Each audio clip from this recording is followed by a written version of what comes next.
अंतिम इच्छा। विजयनगर के ब्राह्मण बड़े ही लालची थे। वे हमेशा किसी न किसी बहाने राजा से धन वसूल करते थे। राजा की उदारता का अनुचित लाभ उठाना उनका परम कर्तव्य था। एक दिन राजा कृष्णदेव राय ने उनसे कहा, मरते समय मेरी माँ ने आम खाने की इच्छा व्यक्त की थी जो उस समय पूरी नहीं की जा सकी थी। क्या अब ऐसा कुछ हो सकता है जिससे उसकी आत्मा को शांति मिले? महाराज, यदि आप 108 ब्राह्मणों को सोने का एक एक आम भेंट कर दे तो आपकी माँ की आत्मा को अवश्य शांति मिल जाएगी। ब्राह्मणों को दिया दान मृतात्मा तक अपने आप पहुँच जाता है। ब्राह्मणों ने कहा। राजा कृष्णदेव राय ने सोने के 108 आम दान कर दिए। ब्राह्मणों की मौज हो गई उन आमों को पाकर। तेनाली राम को ब्राह्मणों के इस लालच पर बहुत क्रोध आया। वह उन्हें सबक सिखाने की ताक में रहने लगा।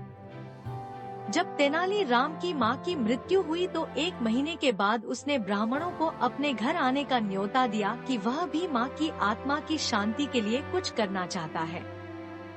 खाने पीने और बढ़िया माल पाने के लोभ में 108 ब्राह्मण तेनाली राम के घर जमा हुए। जब सब आसनों पर बैठ गए तो तेनाली राम ने दरवाजे बंद कर लिए और अपने नौकरों से कहा, जाओ, लोहे की गरम सलाखें लेकर आओ और इन ब्राह्मणों के शरीर पर दागो। ब्राह्मणों ने सुना तो उनमें चीख पुकार मच गई। सब उठकर दरवाजों की ओर भागे, लेकिन नौकरों ने उन्हें पकड़ लिया और एक एक बार सभी को गरम सलाखें दागी गई। बात राजा तक पहुंची। वह स्वयं आए और ब्राह्मणों को बचाया। क्रोध में उन्होंने पूछा, यह क्या हरकत है तेनाली राम? तेनाली राम ने उत्तर दिया, महाराज, मेरी माँ को जोड़ों के दर्द की बीमारी थी। मरते समय उनको बहुत तेज दर्द था।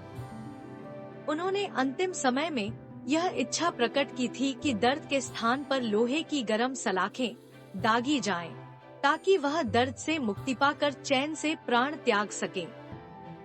उस समय उनकी यह इच्छा पूरी नहीं की जा सकी, इसीलिए ब्राह्मणों को सलाखें दागनी पड़ी। राजा हंस पड़े। ब्राह्मणों के सिर शर्म से झुक गए।